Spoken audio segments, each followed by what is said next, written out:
tant sur le terrain qu'en dehors. Il a montré l'exemple en étant juste, impartial et solidaire dans tout ce qu'ils font.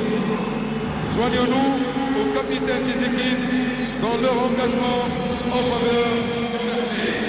Bonjour à tous, ravi de vous retrouver en direct de Tunis au stade du 7 novembre à Radès pour vivre ensemble la finale Tunisie-Maroc, apothéose de cette 24e édition de la Coupe d'Afrique des Nations.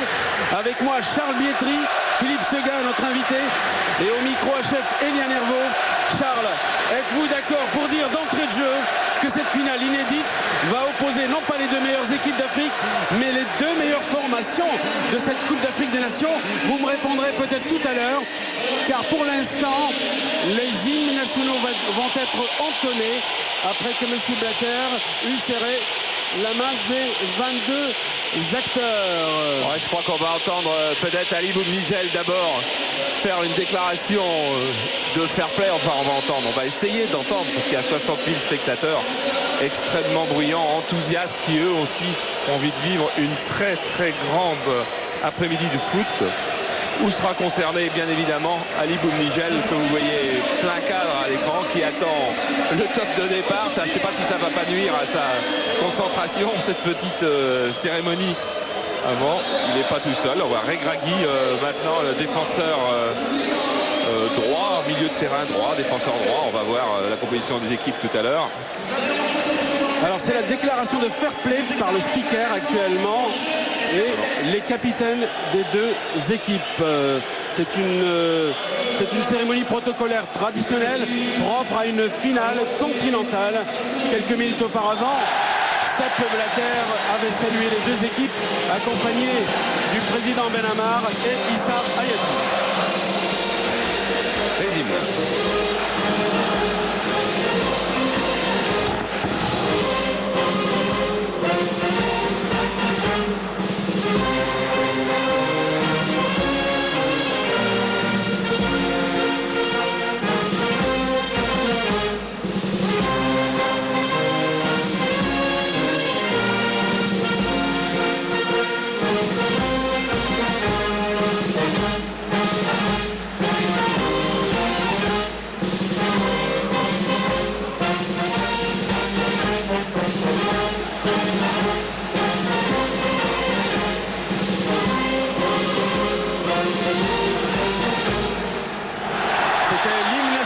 République tunisienne et pour le moment l'hymne national du Royaume du Maroc.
C'était l'hymne national du Royaume du Maroc.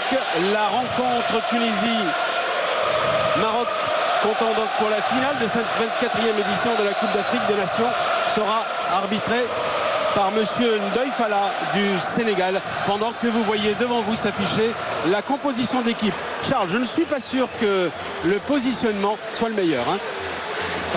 Je ne sais pas s'il sera le meilleur ou pas le meilleur. En tous les cas, c'est celui qu'a choisi Roger Lemaire, avec un fidèle à son système, c'est-à-dire Boumnigel dans les buts, une défense à 4, Trabelsi, Agui, Jaidi et Clayton. Agui qui remplace bien évidemment Badra, le capitaine suspendu.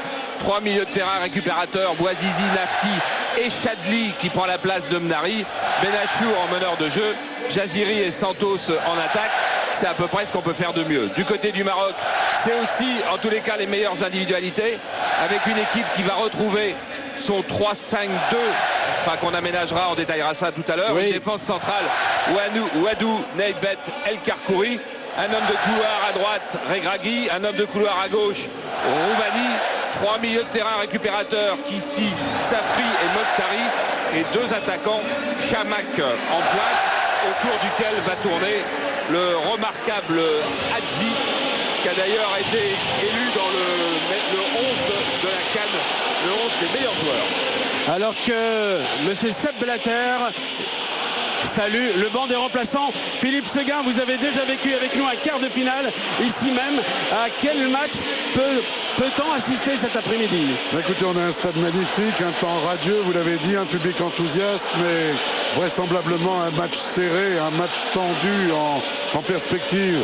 Il faut se souvenir que le Maroc et la Tunisie sont souvent affrontés 44 fois. Sur 44 rencontres, il y a eu 26 matchs nuls, 26, 14-0-0. C'est dire que ce sont 2 équipes qui sont très près l'une de l'autre. Depuis les débuts de la compétition, le Maroc est l'équipe qui a fait la plus grosse impression. Mais la Tunisie est chez elle, elle veut cette coupe. En tout cas, on ne va pas s'ennuyer. Absolument. Charles, je vous avais posé une question, mais on n'avait pas eu le temps d'entendre votre réponse. Bien sûr, c'était les hymnes nationaux. Charles, êtes-vous d'accord pour dire d'entrée de jeu que cette finale inédite va opposer non pas les 2 meilleures équipes d'Afrique, mais les 2 meilleures formations de cette Coupe d'Afrique? En tous les cas, les 2 meilleures équipes de 2004. Parce que c'est vrai que sur les dernières années, on peut penser que le Cameroun, que le Sénégal, que le Nigeria avaient un potentiel, avaient une culture qu'on pouvait penser un petit peu au-dessus du lot. Mais depuis 4 semaines, eh bien, on s'est aperçu que les 2 formations qui ont su allier le plus d'enthousiasme, le plus de joie de jeu, le plus de vertu collective avec des individualités quand même de bon niveau, eh bien, ce sont ces 2-là, ces 2 équipes d'Afrique du Nord, la Tunisie et le Maroc. Deuxième finale pour le Maroc Non, il n'en a disputé aucune. Il a gagné une fois la coupe, mais il n'a jamais disputé. Il a gagné la coupe au moment où c'était une formule championnat. Et la Tunisie en est sa 3e finale.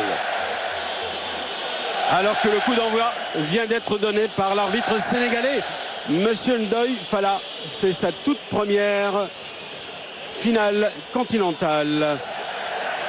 Et c'est parti pour 90 minutes, Charles, et peut-être même plus, puisque, comme le règlement le prévoit, en cas d'égalité à la fin du temps réglementaire, on ira vers une double prolongation de 2 fois 15 minutes, suivie éventuellement de tir au but. Hatem Trabelsi va faire beaucoup de bien. Bouazizi qui avait touché énormément de ballons lors de la demi-finale. Et Jaziri qui avait été le sémillant attaquant tunisien, ovationné pendant toute la durée de la demi-finale.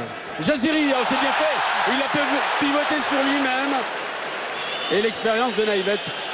Voilà, premier ballon d'El Karkouri, ce qui était quand même l'énorme point d'interrogation de cette finale. El Karkouri souffre d'une contracture derrière la cuisse. Il a longtemps pensé que ne pas pouvoir jouer. Et puis en fait, il a décidé ce matin, après un dernier essai, de jouer. Après aussi une consultation téléphonique avec Hakim Chalabi, le docteur du PSG. Il est hors jeu très largement. Santos, ça arrivera souvent, ça, parce que les 3 défenseurs centraux vont bien s'allier. Donc El Karkouri a décidé que si la douleur n'était pas trop forte, il jouerait. Alors il joue avec un bandage à cette cuisse gauche. Est-ce qu'il va être handicapé ou non? Ça, c'est une question à laquelle on aura la réponse au fil des minutes. Voilà. Long ballon, Clayton, José Clayton pour Santos. Naïvet. Wadou. Ils ont toujours été associés, ces deux-là, Naïvet et Wadou, depuis le début de la compétition. Meilleure défense, mais meilleure attaque également pour le Maroc. Ouais, 2 buts seulement encaissés dans cette compétition, 0 but encaissé dans les phases de qualification. C'est énorme, et de toute façon la force de ces 2 équipes, c'est quand même sa technique collective et l'assise tactique que leurs 2 entraîneurs, Roger Lemaire pour la Tunisie et Badou Zaki pour le Maroc, ont mis en place. Nafti Agui qui retrouve la place de Badra et qui a le rôle, vous l'avez dit Charles, de faire oublier le capitaine suspendu de la sélection tunisienne. Ouadou. Les Tunisiens sont arrivés à penser que c'était bon signe. Je pense que Laurent Blanc a dû avoir les oreilles qui sifflaient tellement son nom a été prononcé en Tunisie depuis quelques jours. Le précédent, son expulsion contre la Croatie dans toutes les mémoires. Or, la France a gagné, disent les Tunisiens. C'est vrai, mais en finale de la dernière Coupe du Monde, Ballack, le meilleur Allemand, n'avait pas pu jouer et ils ont été battus par le Brésil. Et en finale de la dernière Ligue des Champions, Nedved n'avait pas pu jouer à la Juventus et ils ont été battus par le Milan AC. Donc on dit ce qu'on a envie de dire, ce qu'on a envie d'entendre surtout. Bouazizi au milieu, Bouazizi contre favorable et Santos, récupération du bout des pieds. C'était un peu trop rapide pour Hatem Trabelsi qui apparemment a dû récupérer la totalité de ses moyens. Il revenait de blessure depuis, il était blessé depuis un mois déjà. Jaïdi prend le meilleur. Roumanie. Hadji.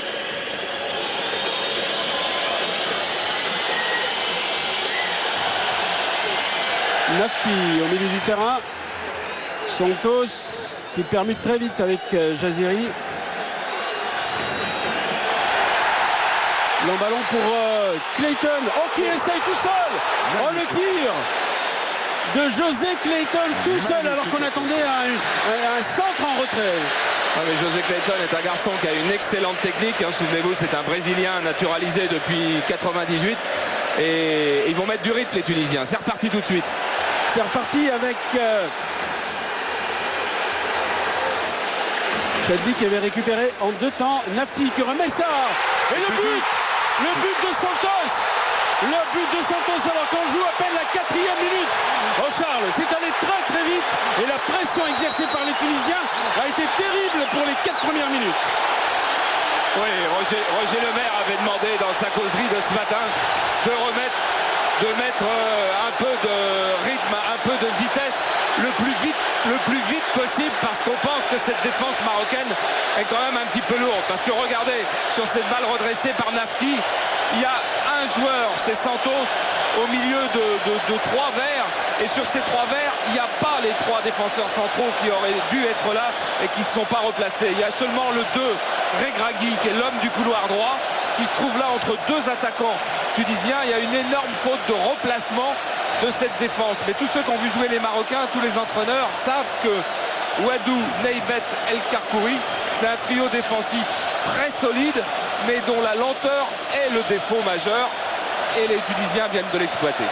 1-0 donc pour la Tunisie ici alors qu'on jouait à peine la 4e minute. Ce but propulse immédiatement Santos en tête du classement des meilleurs buteurs en compagnie de Mboma, le Camerounais. Un peu plus, on assistait au but le plus rapide de l'histoire de la Coupe d'Afrique, mais c'est quand même pas celui-là. Parce qu'il y a eu un Gabon-Égypte en 94 où Mansour avait marqué après 24 secondes de jeu. Oui. En revanche, c'est le but le plus rapide d'une finale de Coupe d'Afrique des Nations.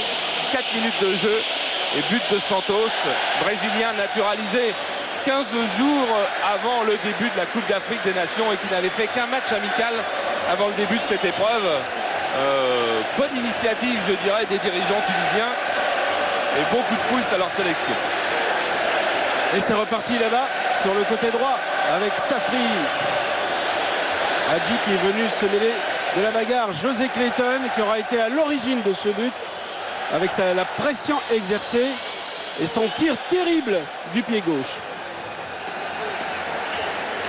Voilà, maintenant ça va éclaircir les choses tactiquement du côté marocain puisque Badou Zaki avait envie surtout de mettre 5 défenseurs autour de ces 3 défenseurs centraux, de mettre Regragui et Roumanie. Maintenant, il doit les transformer dès maintenant en hommes de couloir. Regardez Regragui avec le ballon dans le camp adverse. Ces deux-là vont devenir 2 milieux de terrain. Mais la défense marocaine, du coup, va se trouver un petit peu exposée. À 3 contre 2 le plus souvent avec une mauvaise passe. Attention, Jaziri, il a poussé trop loin son ballon. beaucoup trop loin son ballon, mais c'était encore une alerte très chaude. Ouais, il a l'air très chaud.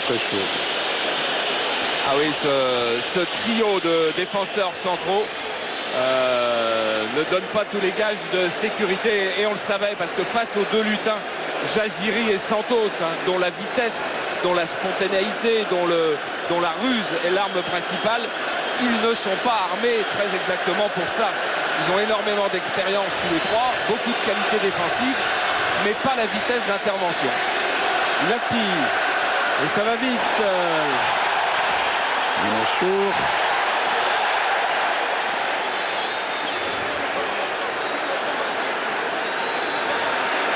Échange complètement pour Bouazizi face à Mokhtari. Safri et Regragui. Ballon en touche. Ah, les Marocains essayent de s'organiser, essayent de remettre en branle cette belle mécanique qui nous avait tant épaté pendant le premier tour et jusqu'aux demi-finales, avec ce retentissant 4-0 face au Mali. Jaïdi, Trabelsi en couverture. Benachour, milieu du terrain. Belamorti se fait subtiliser le ballon. Hadji, Regragui, un latéral excentré comme ça qui va balancer. Ah, il préfère jouer avec Safri. Et récupération encore une fois de... Attention, elle est trop hésitante, Charles, cette défense marocaine. Par deux fois, elle a été prise en défaut et perdu le ballon surtout. Ouais, c'est pour le moment toute l'équipe qui n'a pas retrouvé sa lucidité. Quand on prend un but 4e minute comme ça, effectivement on est en danger mentalement. Bouazizi, et regardez la détermination des Tunisiens avec Katem Trabelsi sur le couloir droit. Bouazizi, il va changer complètement pour... Ah, il a joué l'arbitre, il a laissé jouer, et Jaziri tout seul pour centrer. Jaziri dans la foulée. Hors-jeu. Ouais. Bon, c'était joliment joué. Oui, mais c'est justice que cette action soit avortée. D'abord, il y avait hors-jeu au départ de l'action. Ensuite, il y a eu une faute sur Wadou qui se repliait. Regardez, il est très nettement hors-jeu dans cette action-là. Donc, c'est bien pour la vérité du sport qu'elle avorte. Le dégagement de Fouhami, le gardien qui n'a pas été changé une seule fois dans cette Coupe d'Afrique des Nations. Badou Zaki lui a maintenu sa confiance. Une confiance récente, parce qu'il n'avait pas joué les matchs de qualification. C'était Baki qui jouait à l'exception du dernier match de qualification. Et depuis, il est là. Il est là, mais il sait qu'il y a une menace au-dessus de sa tête. C'est celle de Karim Zaza, un gardien qui joue au Danemark et qui, lui, a considérablement séduit Zaki. La défense tunisienne regroupée face à cette incursion marocaine. Une des premières avec Hadji, surveillé par Agui. Mokhtari, Hadji et Bouazizi à la relance. Benachour, Hatem Trabelsi, Lafti. Le but a eu comme mérite de libérer cette équipe de Tunisie qui est très audacieuse, qui ose.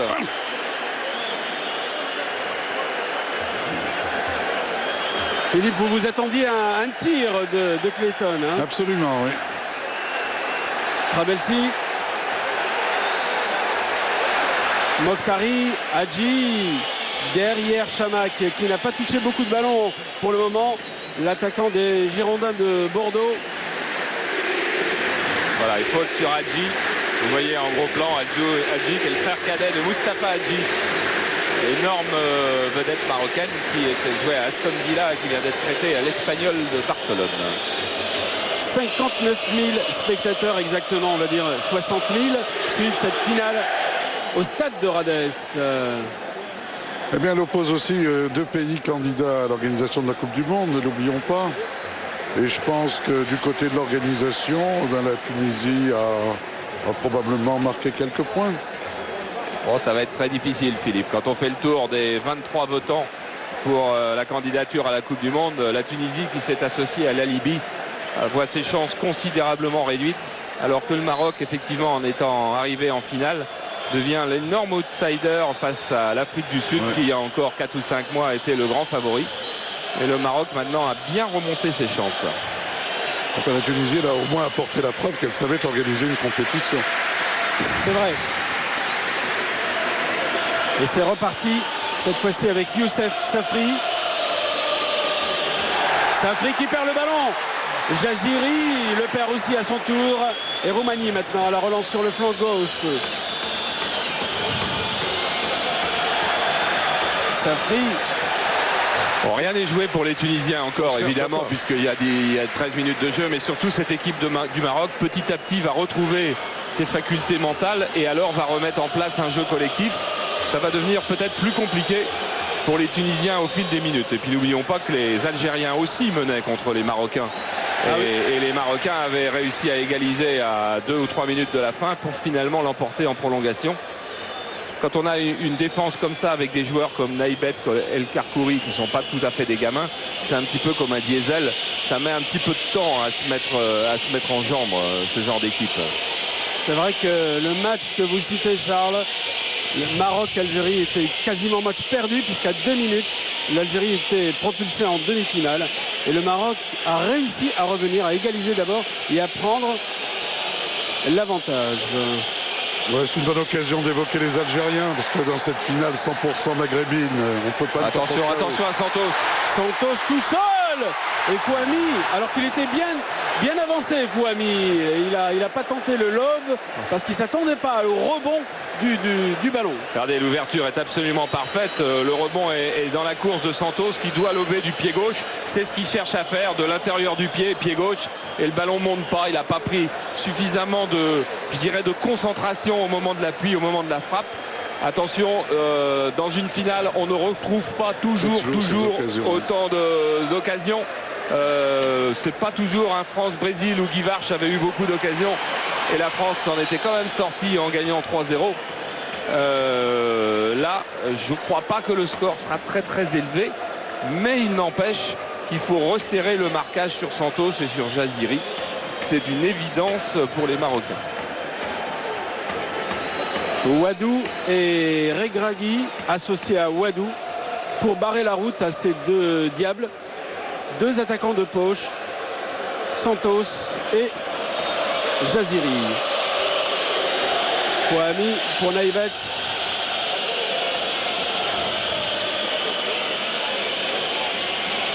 Kaïssi là-bas. Un long ballon pour Kaïssi. Mais c'est Agui. Bonne couverture. Le plus jeune joueur de cette équipe de Tunisie. Ouais, regardez cette frappe de Santos. Il veut absolument lober de l'intérieur du pied gauche. Fouami a pris le risque de venir boucher l'angle. Ça a marché. Un duel gagné par Fouami et un duel perdu.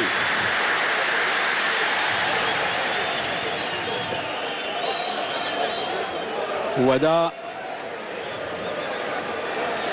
Chadli, Clayton. Il change complètement Clayton pour Jaidi, Santos et Naïbet. Safri. Oh là. Oh Clayton, quel engagement. Surcroît d'engagement, oui, mais un engagement beaucoup trop important. Regardez, Regragui va contrôler le ballon et là Clayton qui arrive avec un arbitre qui pour le moment ne siffle assez peu. Siffle très peu même. Siffle très peu. Il a le souvenir de quelques mauvais coups de sifflet qu'il avait donné un jour lors d'un Angola-Burkina Faso qui lui avait valu 9 mois de suspension par la commission africaine des arbitres. Et il est quand même en finale de la Coupe d'Afrique. Attention, c'est une balle difficile. Il est en finale, c'est vrai, mais la suspension avait été réduite de quelques mois. Attention. Voilà 2 fois que Boumnigel est obligé de dégager au point. La première fois, c'était un bon dégagement. La deuxième fois, vous voyez comme il est foudrage parce que ses défenseurs l'ont absolument pas protégé, donc ils ne sont pas venus couper la course de l'attaquant. Et Boumnigel qui avait également aujourd'hui fait un échauffement au point. Et regardez, ça lui sert bien. Un échauffement au point. Qui date en fait de la demi-finale. Il s'était aperçu que Okocha faisait des touches très longues Et du coup, dans son échauffement d'avant-match, il a rajouté à tous ses étirements, ses prises de balles aériennes, ses assouplissements, une séance de dégagement du point. El Karkouri, un long ballon là-bas en direction de Chamakh. Il n'a pas touché beaucoup de ballons, Chamakh, l'attaquant de pointe de cette équipe des Lions de l'Atlas du Maroc. Le ballon pour Kaissi. Hadji venu récupérer très très loin. Bonne circulation de balles pour les joueurs marocains. C'est Regragui. Voilà, ils sont en train de reprendre leur position sur le terrain, c'est-à-dire beaucoup plus avancés qu'en début de rencontre où le pressing des Tunisiens les avait acculés quasiment sur leur but et exposés à faire des fautes. Maintenant, les Marocains ont repris la direction du jeu, ce qui ne veut pas dire qu'ils ne s'exposent pas au contre, parce que maintenant la Tunisie va jouer le contre. Clayton pour Nafti. Clayton qui perd ce ballon.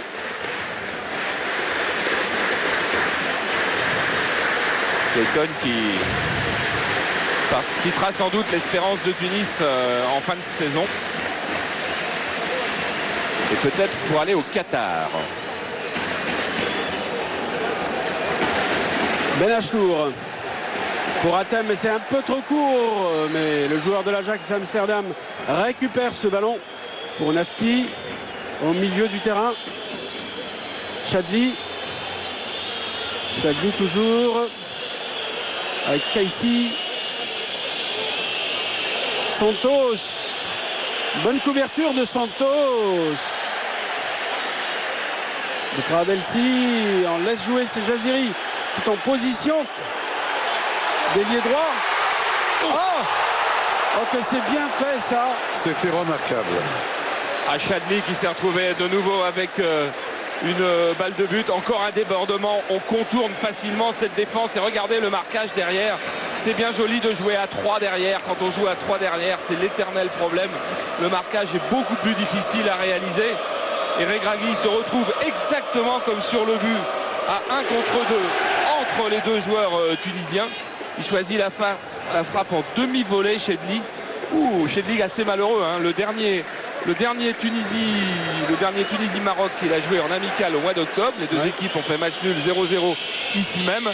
Eh bien, Chadli avait manqué un pénalty pour la Tunisie.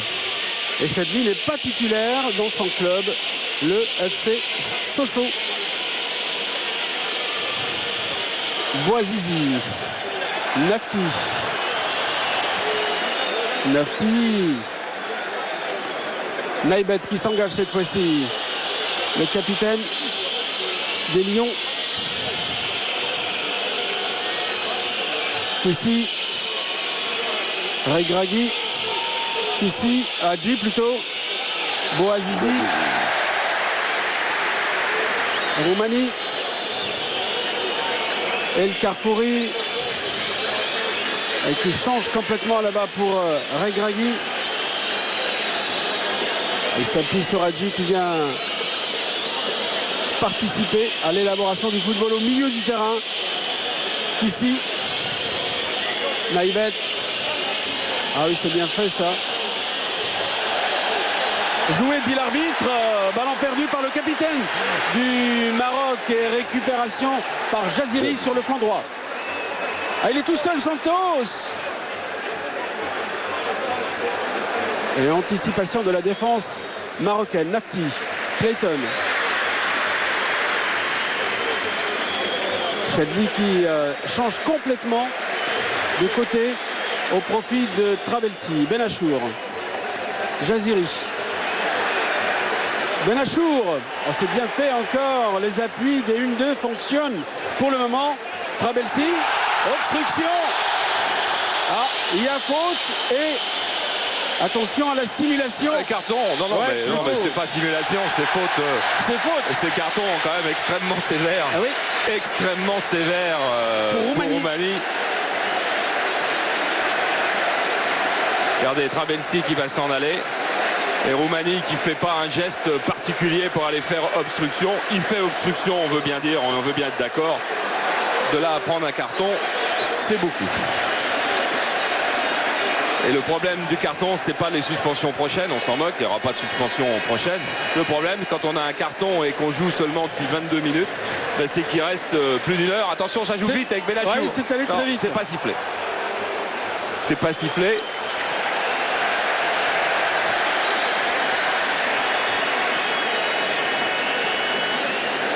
L'arbitre a fait signe qu'il fallait siffler avant de mettre la balle en jeu. Donc on va reprendre avec Benachour et le gaucher Clayton. Et Clayton. Clayton de son pied gauche directement. Ah, il a boxé le ballon. Fouhami n'avait pas d'autre solution. Il était bien enveloppé. Il avait un effet. Et récupération tunisienne. Par Trabelsi pour Benachour. Benachour, Jaziri qui part de loin. Mais c'est Kaissi. Un contre favorable pour l'attaquant tunisien. Roumanie. Kaissi. Roumanie. Et anticipation de Benachour. On revoit cette frappe de Clayton. Il est caché. Fouhami, il est caché d'abord parce qu'il pense qu'il va avoir un centre, une intervention à faire sur un centre. Il est caché et donc il choisit juste le réflexe des 2 points. Le dégagement de Fouhami au milieu. L'arbitre avait sifflé. Roumanie. Et Chamakh doit absolument être le point d'ancrage des attaques marocaines, mais pour le moment on ne le trouve pas. Là peut-être. La première sortie de prise de balle de Boumnigel. Avec une faute sifflée sur Boumnigel. 38 ans dans 2 mois. Boumnigel, Roger Lemaire dit si nous gagnons la finale aujourd'hui, dans 100 ans on parlera encore de Boumnigel. J'ai pas dit il jouerait encore dans 100 ans. Hein. Dans 100 ans on parlera encore de Boumnigel parce que gagner une grande compétition intercontinentale comme celle-là à 38 ans. C'est vrai. La Tunisie joue là, vous le savez, sa 3e finale. En 1965, elle l'avait joué et perdu face au Ghana. En 1996, à Johannesburg, en Afrique du Sud, elle l'avait également perdu face au Bafana Bafana. 3-0. Avec Bouazizi dans les rangs déjà de cette équipe tunisienne. Oui, c'est le seul rescapé, c'est vrai. Oui, parce que Badra est suspendu et que Von Ban est sur le banc des remplaçants. Les Santos pour Jaziri. Très affûté Jaziri aujourd'hui, comme il l'aura été également en quart de finale et en demi-finale. Trabelsi, Bouazizi, un jeu court, très court des Tunisiens. Surtout une bonne couverture de balle. Trabelsi.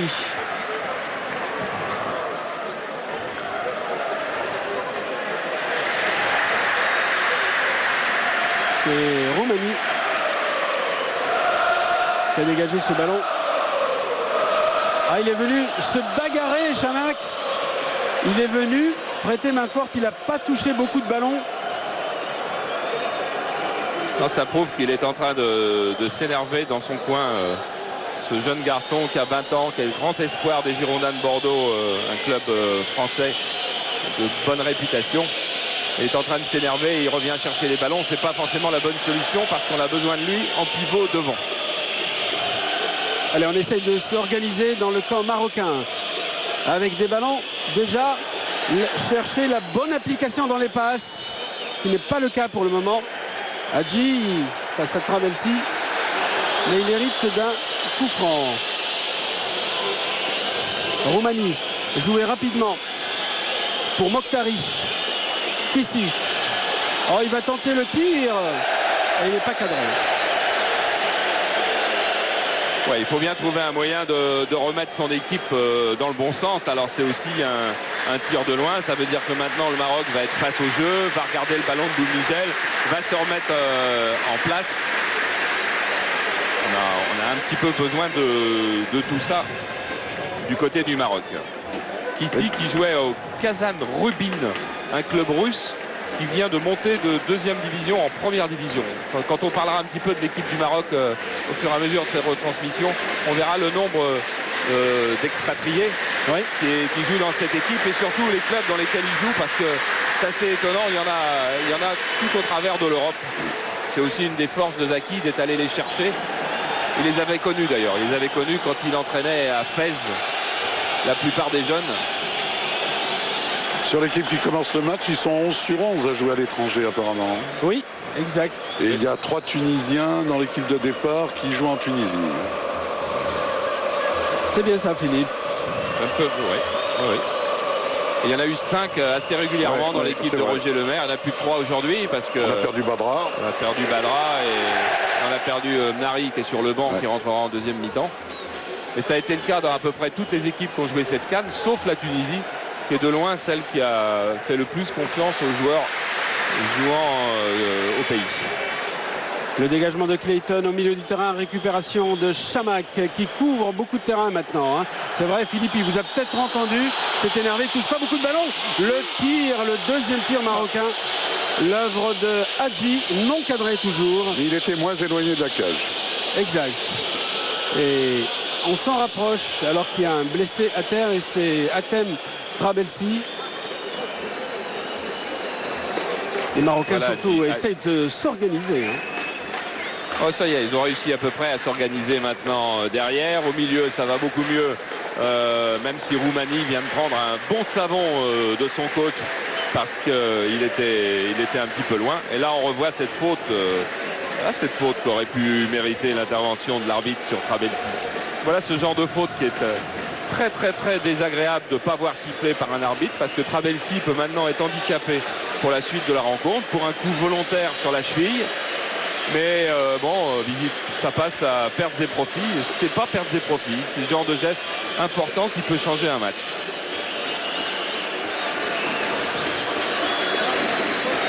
Ndoye Fala, l'arbitre sénégalais. C'est la deuxième fois qu'un Sénégalais arbitre une finale de Coupe d'Afrique des Nations. Le premier avait été Badar Hassen, c'était en 1992 à Dakar au Sénégal. Une finale remportée par la Côte d'Ivoire face au Ghana. Ouais, Trabelsi revient. Clayton, oui, Trabelsi revient. C'est une bonne nouvelle pour l'équipe de Tunisie parce que c'est vrai que c'est un pilier. Il apporte quelque chose dans le jeu, un volume impressionnant. Ballon au milieu du terrain. Regragui. Clayton face à Kaissi. Vous savez que son nom s'écrit Kissi, mais tout le monde l'appelle Kaissi, y compris ses coéquipiers. C'est une intonation arabe tout simplement.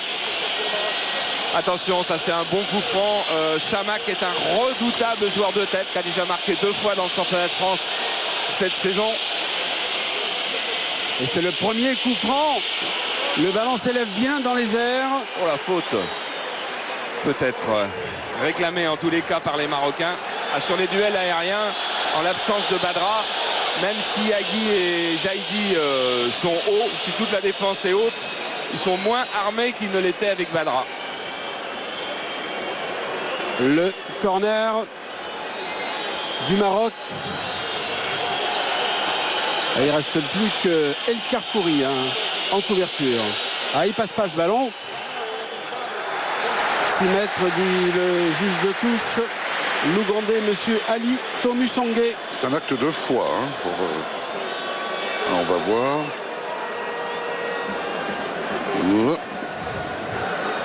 C'est un verre qui la sort. Oui, c'est un corner tiré par Mokhtari alors que Nabil Maloul, l'entraîneur adjoint, était en train d'haranguer ses troupes. Gros plan sur Wadou, qui est un joueur de Rennes prêté par Fulham et qui ne le sait pas encore. Mais il y a exactement 24 heures, Fulham et Rennes se sont mis d'accord pour que ça ne soit plus un prêt, mais un transfert définitif à Rennes. Et donc quand il va rentrer dans quelques jours à Rennes, Wadou saura... Il va se découvrir breton. Voilà, il est breton pour un moment. Mais il ne va pas rentrer tout de suite parce que le Maroc a d'abord un match amical à jouer en Suisse contre la Suisse cette semaine à Casablanca.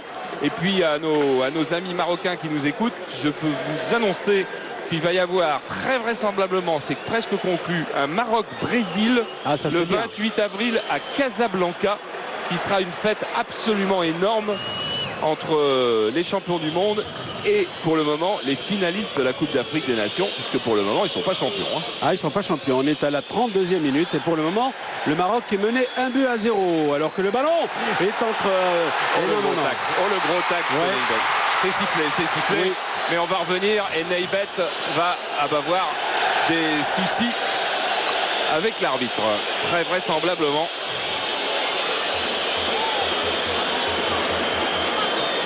Et c'est monsieur Brighton Mouzamiri qui avait signalé ce hors-jeu, l'arbitre assistant. Et il ne revient pas à la faute de Naïbet qui était absolument énorme. Oui.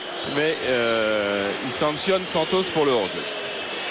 Le premier ballon et la sortie. Ah, ils se sont pas parlé à mon avis.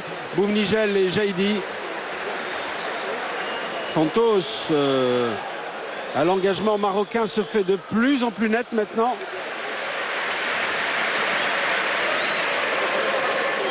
Roumanie. Chamak face à 2. Jaïdi. Trabelsi. Santos. Joué, dit l'arbitre, avec Mokhtari à la relance. Hadji. Kaïssi pour Egragui. Egragui. Il parvient à passer son ballon dans les bras, ce tir dans les bras de Ali Boumnigel. Voilà, Regragui, une nouvelle fois, qui était à l'origine d'un 1-2, comme il le fait très souvent. C'est un garçon qui aime énormément jouer au ballon, qui joue maintenant en ce moment à Ajaccio, une équipe qui lutte pour la descente, mais qui est en fin de contrat et qui quittera Ajaccio en fin de saison. Et on peut déjà dire que le club de Okocha, Bolton, le suit très près. Et Christian Gourcuff, qui est entraîneur de Lorient, une équipe de 2e division hors jeu, de 2e division en France, l'a également couché sur ses tablettes. Ils sont très exposés dans cette 24e CAN, les joueurs, en tout cas ceux qui cherchent à changer d'horizon.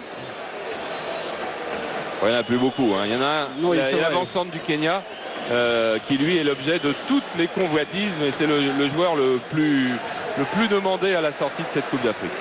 Voilà. Sachant que le meilleur joueur a été désigné hier et que c'est Gégé Okocha, le Nigérian. Voilà, qui sera récompensé tout à l'heure pendant la cérémonie protocolaire. Bouazizi avec Santos. Benachour. Trabelsi, ballon perdu. El Karkouri pour son gardien, Fouami. Au milieu du terrain pour Bouazizi. Duel perdu, récupération tunisienne. Un ballon trop court. Roumanie. Hadji. Et oui, ils perdent les duels, les Marocains. C'est une évidence, mais qui n'a pas perdu les duels contre les Tunisiens pendant cette Coupe d'Afrique des Nations? Tout le monde les a perdus. Il y a une joie de vivre, un enthousiasme, une volonté dans cette équipe qui fait que non seulement elle est en finale, mais elle mène même 1-0 en finale. Voilà. Et ceux qui s'en souviennent encore, ce sont les Nigérians qu'on vient de voir en gros plan. Ils sont assis, ils assistent à cette finale, entourés de Okocha et tous les joueurs nigérians. Trabelsi. Jaïdi. Naïbet. Il devait sentir Naïbet. Mais le ballon n'est pas sorti. Il y avait un effet. Hadji. Cette équipe du Maroc demande trop à Hadji en ce moment. Il fait trop d'efforts. Et ce garçon-là, Mokhtari, il lui est quasiment d'aucun secours pour le moment. Et encore un ballon perdu. Pour Benachour. Santos en position d'ailier droit. Santos, un crochet très court. Et El Karkouri. La faute d'El Karkouri. Sifflée quand même par monsieur Ndoye-Fala. On la revoit.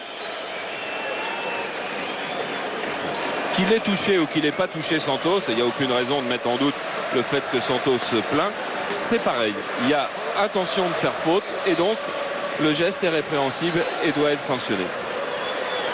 Santos est debout.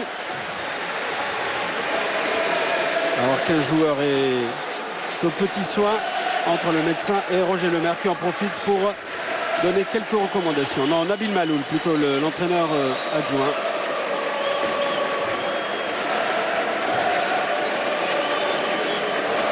C'est Clayton qui va tirer ce coup franc dans les bras de Fouami. Roumanie à la relance. El Karkouri. Kaissi. Wadou. Kaissi qui s'est replacé déjà avec Hadji là-bas sur le côté droit. Il parvient à tirer. Et l'égalisation de Mokhtari, Youssef Mokhtari. Égalisation à la 38e minute. Un beau mouvement collectif là-bas avec une passe en retrait extraordinaire. On a dit, Charles, que ces balles en retrait sont décisives souvent. Ah, c'est surtout l'action de jeu qui a été absolument superbe, amorcée par Wadou, mais mal contrôlée par Agui.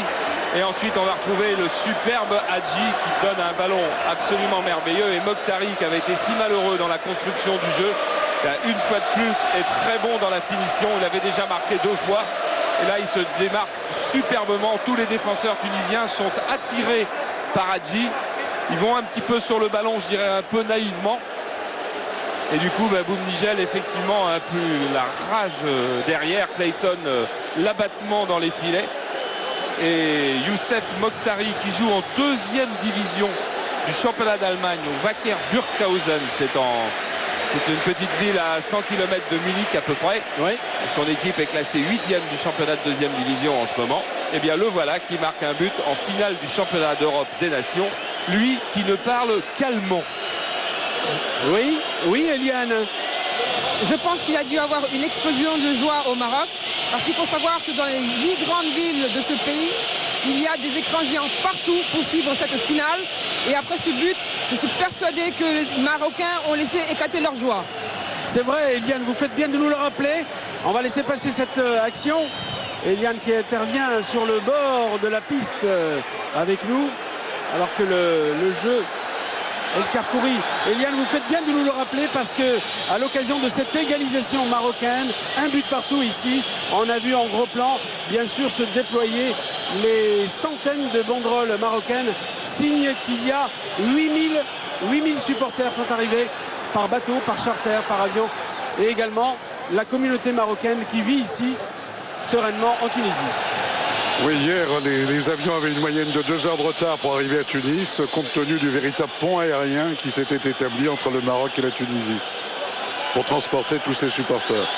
Voilà, 8 à 10 000 qui sont dans la tribune qui fait face à cette action. Là, Youssouf Hadji qui a décidé de jouer beaucoup plus haut sur le terrain. Et regardez ce centre à nouveau qu'il vient d'adresser absolument parfait à Mokhtari. Boum Nigel n'y peut rien. D'abord, c'est dans son mauvais sens d'intervention et il faudrait qu'il aille très très loin vers son poteau droit. Et c'est beaucoup trop loin pour Boum Nigel ou pour n'importe quel autre gardien d'ailleurs. C'est une frappe de celle qu'on qualifie d'imparable. Et encore Hadji à l'origine. On ne savait pas si Hadji serait titularisé ou bien Zaïri. Pour le moment, l'option Hadji a bien fonctionné dans ce dernier quart d'heure de la première mi-temps. Voilà, je pense que les 2 cartouches les plus probables, c'est toujours difficile à évaluer, mais les plus probables, je pense à Yagoubi, Moha et peut-être Zaïri, effectivement. Mais ça sera pour plus tard. Nafti. Trabelsi. Fouami sans danger, récupération de ce ballon et la relance à la main. Rapidement, les Marocains en veulent, alors que l'égalisation a été obtenue à 8 minutes de la fin du temps réglementaire. Mokhtari, l'auteur du but, balle au pied. Ça va lui redonner peut-être un peu de confiance. Il avait manqué beaucoup de choses jusque-là. Et Hadji, lui, n'a pas besoin de confiance, il en a.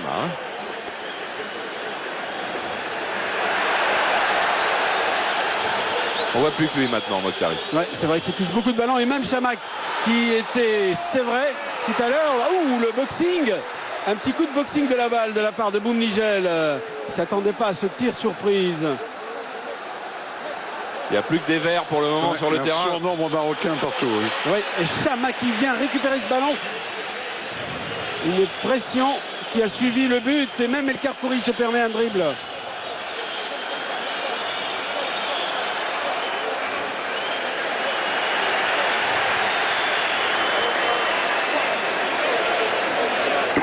Ils sont en train de prendre de l'assurance derrière aussi, hein.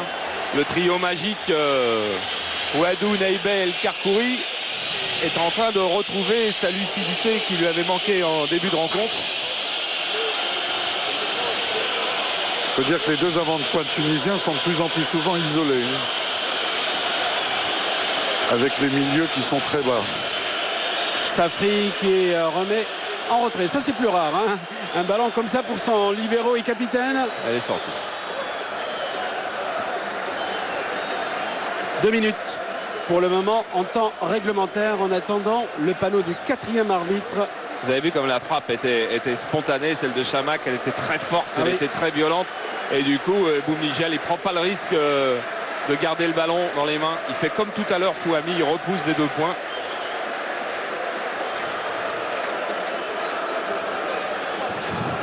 Jaziri perdu au milieu des immenses gabarits de 3 Marocains. Touche beaucoup de ballons. La circulation de balles se fait de plus en plus fluide dans cette équipe Roumanie.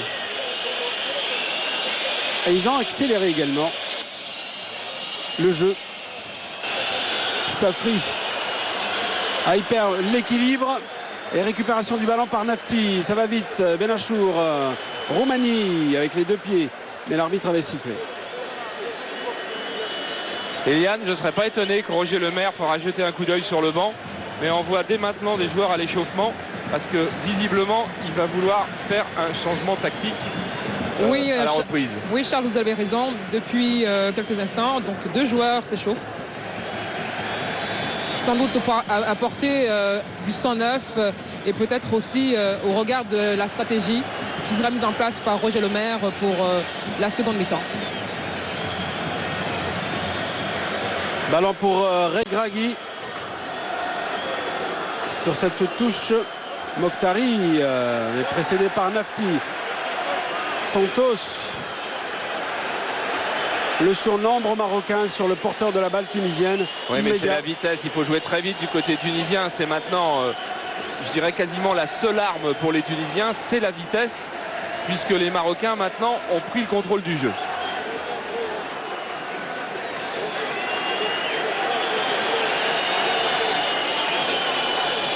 Deux minutes de temps additionnel, on jouera dans cette mi-temps, dans cette première mi-temps.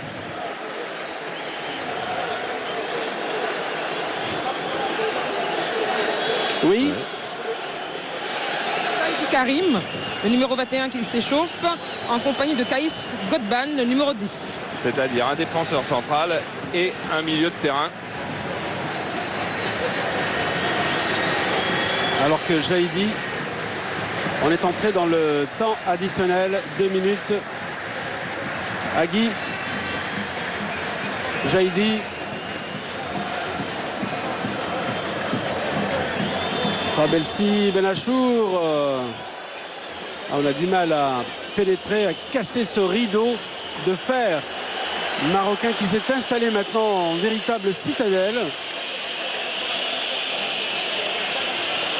Clayton Chedli, une petite pichenette. Et il Karkouri en ciseaux. Un beau geste. Hein. C'est son geste au Paris Saint-Germain. Il monte aussi s'en servir, même en attaque. Jaziri sur le flanc droit, il est rentré dans les 16 mètres. Jaziri, la passe en retrait. Mais quel regroupement défensif des Marocains. 2, 3, 4, 5, 6 joueurs défendés. Regardez comme Jaziri, il va prendre sur l'extérieur. El Karkouri, il fait un très très bon centre. Très très bon centre. Et heureusement que Ouadou est revenu se placer en interception. Allez, balle arrêtée. Les mains de Fouhami, une tête verte ou une tête blanche?